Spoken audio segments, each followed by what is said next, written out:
All right, so let's start with the big story that we're tracking on WION at this hour. This is now the second month of Russia's invasion into Ukraine. And President Volodymyr Zelensky connected via a video call to the United Nations Security Council and questioned the very purpose of the existence of the United Nations Security Council. Volodymyr Zelensky's address, of course, came in the aftermath of reports that the Russian armed forces had indiscriminately killed civilians in the towns on the outskirts of the capital city of Kiev. Russia, remember, is a permanent member of the UNSC, which means that it has the veto power, thereby limiting the actions of the 15-member Security Council. Volodymyr Zelensky was, of course, quick to point this out, saying that the United Nations was simply unable to carry out the functions for which it was brought into existence. В Європі. Бо зараз Київ – це столиця глобальної демократії, столиця боротьби за свободу для усіх на європейському континенті. Означає, що Організація Об'єднаних Націй наразі не може виконувати функції, заради яких створювалася.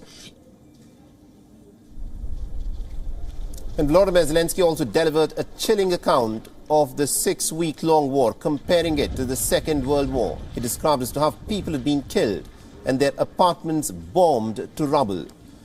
Russia, for its part, continues to deny that it has killed any civilians in the town of Bucha, calling the photographs that are coming out of the town to be fake. Russia has warned that such accusations will only hamper the peace negotiations, which it is ready to continue despite the provocations from Ukraine. Мы исходим из того, что международное сообщество обязано знать правду. И международное сообщество обязано знать о том, что российская сторона честно и последовательно готова работать за переговорным столом. Now, the West has reacted to reports from Bucha by preparing even more sanctions against Russia. The United States is also expected to unveil more sanctions, including a ban on all new investments into Russia, while the United Kingdom has announced that it has frozen about $350 billion worth of assets from Vladimir Putin's war chest. The European Commission chief Ursula von der Leyen, who might travel to Kiev this week, has offered the bloc's assistance in documenting the proof of war crimes committed by Russia in Ukraine. In more efforts to try and isolate Moscow further, countries like Spain, Italy, Denmark and Slovenia have decided to expel dozens of Russian diplomats, all of whom are suspected of being intelligence operatives. France and Germany have also done the same on Monday, and at least about 180 such expulsions have occurred in just the last 48 hours alone. Now, Moscow has reacted to the expulsions and has called it short-sighted, a move that would complicate the efforts to negotiate an end to the hostilities. Vladimir Putin has also warned of retaliation for the recent European measures targeting Russian gas giant Gazprom, and has said that Moscow will monitor its food exports to hostile nations, raising the possibility of further inflation, especially of essential goods and food across the world. Now, all of these developments come as the fighting continues on the ground in Ukraine. The main focus of the Russian attack has shifted away from Kiev and has turned towards the south and the east. Mariupol and Kharkiv are cities that are bearing the brunt of the attacks. Ukraine has estimated that at least about 20,000 people have been killed since Russia launched its special military operation back on the 24th of February. And at least over 4 million Ukrainian people have been turned into refugees as they've had to flee from the war. All right, now to give us more insights in terms of how Europe and also the United States is trying to in some ways isolate Russia further and make it more difficult for the Russians to carry on with their war in Ukraine. We're joined in by our correspondent Rosie Burchett, who's joining us live from Brussels at this point of time. Now, Rosie, what is interesting as the war is progressing is that the European Union and the United States are mulling on more financial sanctions to stop Vladimir Putin in his tracks. But looking at what has been happening so far, sanctions as a strategy do not seem to work.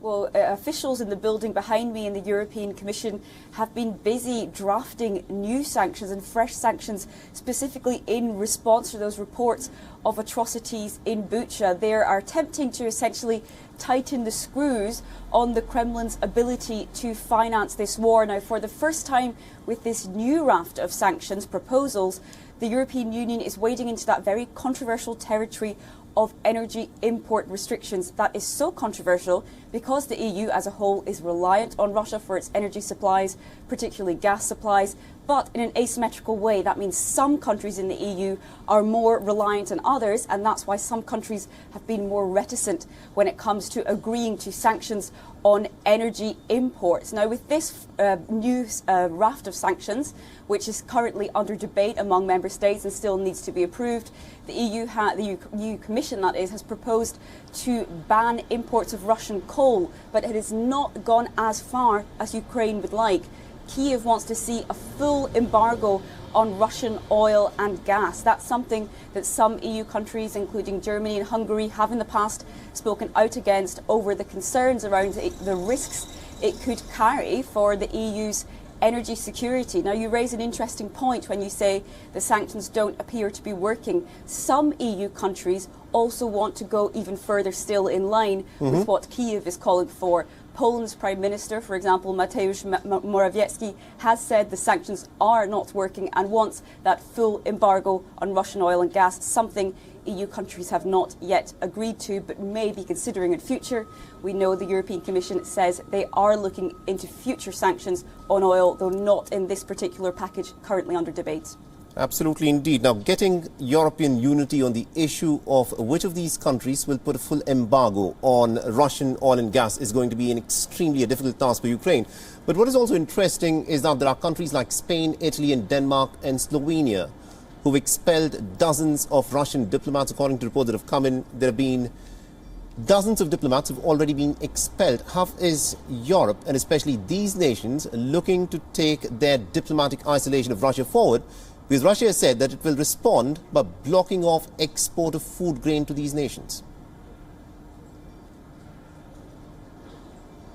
Absolutely. Well, with these the deterioration of diplomatic relations, these countries are on guard and waiting for that kind of retaliation. So we've seen dozens and even hundreds of expulsions of Russian diplomats in the last days. And even last week, one of the first countries to make such a move was Belgium, the country where I am just now. They were accusing those Russian diplomats of being undercover intelligence agents. And now those countries in the European Union are waiting to see what kind of retaliatory action Russia might take. But it just really highlights a further deterioration in diplomatic relations between these two sides, which are obviously already at pretty much a rock bottom in light of this war and in light of these trading of sanctions and counter-sanctions. And of course, among those big risks, the biggest really for the European Union is that Russia, amid this deterioration in relations, simply turns off the gas taps.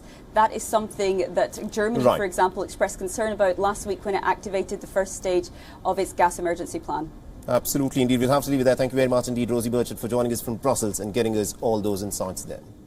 WION is now available in your country. Download the app now and get all the news on the move.